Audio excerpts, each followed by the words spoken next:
Single window ಯೋಜನೆ ಮೂಲಕ permission ಕೊಟ್ಟಿದ್ದೀವಿ. ಕೊಡುವಂಥ ಸಂದರ್ಭದಲ್ಲೇ ಪರ್ಮಿಷನ್ನಲ್ಲಿ ರೈಟಿಂಗ್ದಲ್ಲೇ ಏನೇನು ಕ್ರಮಗಳನ್ನು ಕೈಗೊಳ್ಳಬೇಕು ಅನ್ನುವಂಥದ್ದನ್ನು ನಿಯಮಗಳನ್ನು ಪಾಲಿಸಬೇಕಾದ ನಿಯಮಗಳನ್ನು ಅದರಲ್ಲಿ ಮೆನ್ಷನ್ ಮಾಡಿ ಕೊಟ್ಟಿದ್ದೇವೆ. ಜೊತೆಗೆ ಠಾಣಾ ವ್ಯಾಪ್ತಿನಲ್ಲಿ ಮತ್ತು ಸಬ್ ಡಿವಿಷನ್ ವ್ಯಾಪ್ತಿನಲ್ಲಿ ಯಾರ್ಯಾರು ಗಣಪತಿಯನ್ನು ಪ್ರತಿಷ್ಠಾಪನೆ ಮಾಡಿದ್ದಾರೆ ಅವ್ರನ್ನೆಲ್ಲರನ್ನೂ ಕರೆದುಬಿಟ್ಟು ಒಂದು ಸಭೆಯನ್ನು ಮಾಡಿಬಿಟ್ಟು, ಜೊತೆಗೆ ನಮ್ಮ ಸೌಂಡ್ ಸಿಸ್ಟಮ್ನವರು ಮತ್ತು ಫ್ಲೆಕ್ಸ್ನವ್ರಿಗೆಲ್ಲ ಸಭೆಯನ್ನು ಮಾಡಿ ಏನೇನು ಕ್ರಮಗಳನ್ನು ಅವರು ಕೈಗೊಳ್ಳಬೇಕು ಅನ್ನುವಂಥದ್ದರ ಬಗ್ಗೆ ತಿಳುವಳಿಕೆಯನ್ನು ನಾವು ಆಗಲೇ ನೀಡಿದ್ದೇವೆ. ಅದನ್ನು ಅವರು ಪಾಲನೆ ಮಾಡ್ತಾರೆ. ಮತ್ತು ಪ್ರತಿ ದಿನ ಕೂಡ ಗಣಪತಿಗಳು ವಿಸರ್ಜನೆ ಆಗುತ್ತೆ.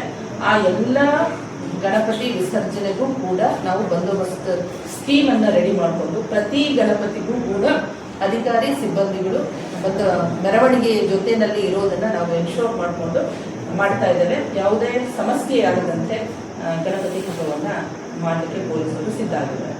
ಮೇಡಮ್, ಇನ್ನೊಂದು ಗುಂಡ್ಲುಪೇಟೆ ಟ್ರಾಫಿಕ್ ಪೊಲೀಸ್ ಸ್ಟೇಷನ್ ಹಿಂದೆ ಆನಂದ್ ಕುಮಾರ್ ಅವರಿಂದ ಒಂದ್ಸರಿ ಪ್ರಸ್ತಾವನೆ ಸಲ್ಲಿಸಿದ್ರು.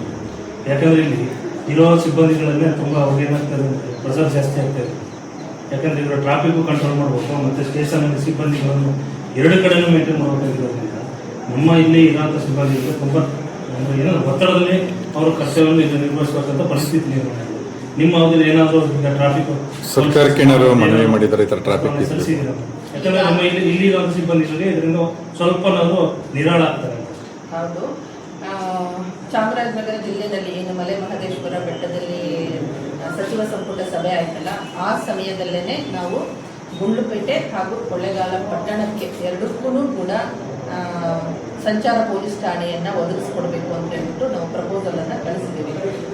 ಅದು ಕೂಡ ನಮ್ಮ ಹೆಡ್ ಆಫೀಸಿಂದ ಸರ್ಕಾರದ ಹಂತದಲ್ಲಿದೆ. ಮೊನ್ನೆ ಗೃಹ ಸಚಿವರು ಬಂದಂಥ ಸಂದರ್ಭದಲ್ಲಿ ಮಾನ್ಯ ಶಾಸಕರು ಕೂಡ ಅದರ ಬಗ್ಗೆ ಬೇಡಿಕೆಯನ್ನು ಇಟ್ಟಿದ್ದಾರೆ. ಗೃಹ ಸಚಿವರು ಕೂಡ ಅದರ ಬಗ್ಗೆ ಮತ್ತೊಮ್ಮೆ ಪ್ರಸ್ತಾವನೆಯನ್ನು ಕಳಿಸ್ಕೊಡ್ಲಿಕ್ಕೆ ಹೇಳಿದ್ದಾರೆ. ಮತ್ತೊಮ್ಮೆ ಕೂಡ ನಾವು ಕಳಿಸ್ಕೊಡ್ತೇವೆ. ಅಲ್ಲದೆ ಗುಂಡ್ಲುಪೇಟೆನಲ್ಲಿ ಏನು ಸ್ಯಾಂಕ್ಷನ್ ಸ್ಟ್ರೆಂತ್ ಇದೆಯಲ್ಲ, ಅದರ ಫುಲ್ ಸ್ಟ್ರೆಂತ್ ಇದೆ.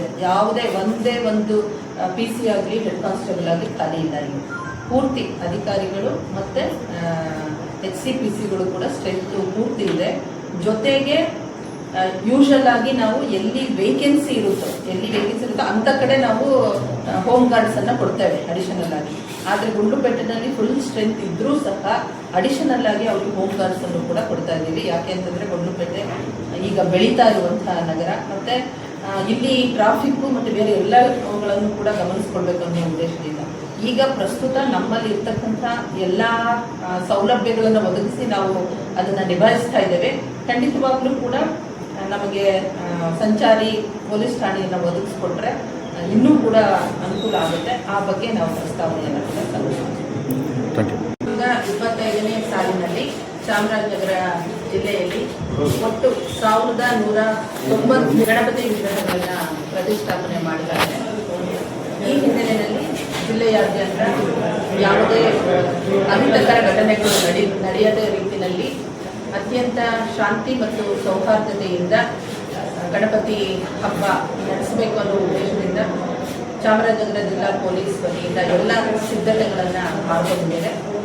ಈ ಬಂದೋಬಸ್ತ್ಗಾಗಿ ಈಗಾಗಲೇ ನಮಗೆ ನಮ್ಮ ಲಭ್ಯ ಇರತಕ್ಕಂಥ ಪೊಲೀಸ್ ಬಲದೊಂದಿಗೆ ಅಡಿಷನಲ್ ಆಗಿ 250 ಗೃಹರಕ್ಷಕ ದಳದವರು 2 KSRP ಪ್ಲಟೂನ್ಗಳನ್ನು ಕೂಡ ಒದಗಿಸಲಾಗಿದೆ. ಅವುಗಳ ಜೊತೆಯಲ್ಲಿ ನಮ್ಮ ಪೊಲೀಸ್ ಇಲಾಖೆಯಿಂದ ಎಲ್ಲ ಸಿದ್ಧತೆಗಳನ್ನು ನಾವು ಮಾಡಿಕೊಂಡಿದ್ದೇವೆ. ಆ ಸಿದ್ಧತೆಯನ್ನು ಜನರಿಗೆ ಮನವರಿಕೆ ಮಾಡಿಕೊಡ್ಬೇಕು ಮತ್ತು ಈ ಹಬ್ಬ ಯಾವುದೇ ತೊಂದರೆ ಇಲ್ಲದ ರೀತಿಯಲ್ಲಿ ನಡೆಸಲಿಕ್ಕೆ ಪೊಲೀಸ್ ಇಲಾಖೆ ಸಿದ್ಧವಾಗಿದೆ ಎನ್ನುವಂಥ ಭರವಸೆಯನ್ನು ಸಾರ್ವಜನಿಕರಲ್ಲಿ ಮೂಡಿಸುವ ಹಿನ್ನೆಲೆಯಲ್ಲಿ ನಾವು ಈ ದಿನ ಗುಂಡ್ಲುಪೇಟೆ ಪಟ್ಟಣದಲ್ಲಿ ಪೊಲೀಸ್ ರೂಟ್ ಮಾರ್ಚನ್ನು ಹಮ್ಮಿಕೊಂಡಿದ್ವಿ. ಇದನ್ನು ನಾವು ಪ್ರತಿ ತಾಲೂಕಿನಲ್ಲೂ ಕೂಡ ಮಾಡ್ತಾ ಇದ್ದೇವೆ. ನಿನ್ನೆ ಚಾಮರಾಜನಗರ ಪಟ್ಟಣದಲ್ಲಿ ರೂಟ್ ಮಾರ್ಚನ್ನು ಮಾಡಲಾಯಿತು.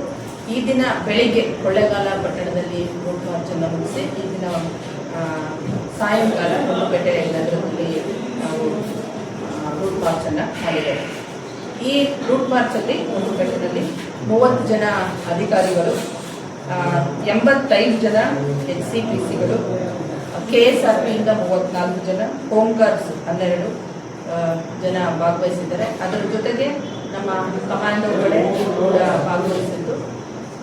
ಇದು ಗುಂಡ್ಲುಪೇಟೆ ಪಟ್ಟಣದಾದ್ಯಂತ ನಾವು ರೂಟ್ ಮಾರ್ಚಲ್ಲಿ ಹೋಗ್ಬಿಟ್ಟು ಜನರಿಗೆ ಒಂದು ನಂಬಿಕೆಯನ್ನು, ವಿಶ್ವಾಸವನ್ನು ಬೆಳೆಸುವಂತಹ ಕೆಲಸವನ್ನು ಮಾಡಿದ್ದೇವೆ. ಹಾಗೆಯೇ ಈ ವರ್ಷದ ಗಣಪತಿ ಹಬ್ಬವನ್ನು ಅತ್ಯಂತ ಶಾಂತಿಯಿಂದ ಎಲ್ಲರೂ ಕೂಡ ಭಕ್ತಿ ಶ್ರದ್ಧೆಯಿಂದ ಆಚರಿಸಿಕೊಂಡು ಹೋಗೋದಕ್ಕೆ ಅನುವಾಗುವ ರೀತಿಯಲ್ಲಿ ಪೊಲೀಸ್ನವರು ಕ್ರಮವನ್ನು ಕೈಗೊಳ್ತೇವೆ. ಹಾಗೆ ಸಾರ್ವಜನಿಕರೆಲ್ಲರೂ ಸಹ ಇದನ್ನು ಯಶಸ್ವಿಯಾಗಿ ನಡೆಸ್ಕೊಡ್ಲಿಕ್ಕೆ ಸಹಕಾರ ಕೊಡಬೇಕು ಅಂತ ಕೇಳ್ಕೊಳ್ತಾ ಎಲ್ಲರಿಗೂ ಗೌರಿ ಗಣೇಶ ಹಬ್ಬದ ಶುಭಾಶಯಗಳನ್ನು ಹೇಳ್ತಾ ಇದ್ದೇನೆ.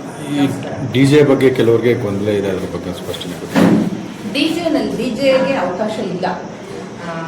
ಈಗಾಗಲೇ ಬೆಂಗಳೂರು ನಗರದಲ್ಲಿ ನಮ್ಮ DCP ಅವರು ಡಿಜೆಯನ್ನು ನಿಷೇಧಿಸಿಬಿಟ್ಟು ಒಂದು ಆದೇಶವನ್ನು ಹೊರಡಿಸಿದ್ರು. ಅದಕ್ಕೆ ಸಂಬಂಧಪಟ್ಟಂತೆ ಅದನ್ನು ಹೈಕೋರ್ಟ್ನಲ್ಲಿ ಮೇಲ್ಮನವಿಯನ್ನು ಸಲ್ಲಿಸಲಾಗಿತ್ತು. ಡಿಜೆಯನ್ನು ನಿಷೇಧಿಸಿರೋದನ್ನು ತೆರವುಗೊಳಿಸಲಿಕ್ಕೆ ಹೈಕೋರ್ಟ್ ಅದನ್ನು ವಜಾಗೊಳಿಸಿದೆ. ಹಾಗಾಗಿ ಈಗ ಕೋರ್ಟ್ ಆದೇಶ ಕೂಡ ಇರೋದರಿಂದ ನಾವು ಡಿಜೆಯನ್ನು ಬಳಸಲಿಕ್ಕೆ ಅವಕಾಶವನ್ನು ಕೊಡ್ತಾ ಇಲ್ಲ. ಕೆಲವರು ಡಬಲ್ ಸ್ಪೀಕರ್ ಬಳಸ್ಬೋದು ಅಂತ. ಮುಖ್ಯವಾಗಿ ಏನಂತಂದರೆ ಮಾಡುವಂತಹ ಅಂದರೆ ಏನು ಸ್ಪೀಕರ್ಸ್ಗಳ ಶಬ್ದ ಇದೆಯಲ್ಲ, ಅದು ಕಿವಿಗಳಿಗೆ ತೊಂದರೆಯನ್ನು ಕೊಡಬಾರ್ದು.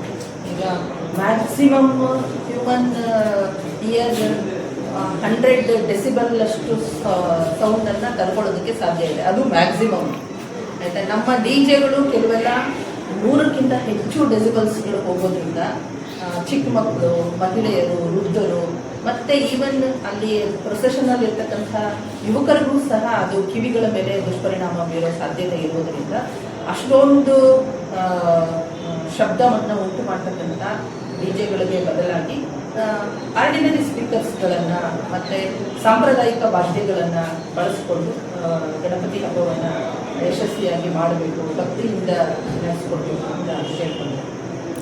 ವಿಸರ್ಜನೆ ದಿನಾಂಕ ಬೇರೆ ಬೇರೆ ಸಮಯ ಕೊಡೋದ್ರಿಂದ ವಿಸರ್ಜನೆ ಮಾಡೋದ್ರಿಂದ ಅದ್ರ ಬಗ್ಗೆ ಏನಾದ್ರು ಸಲಹೆ ಹೇಳ್ಬೋದು?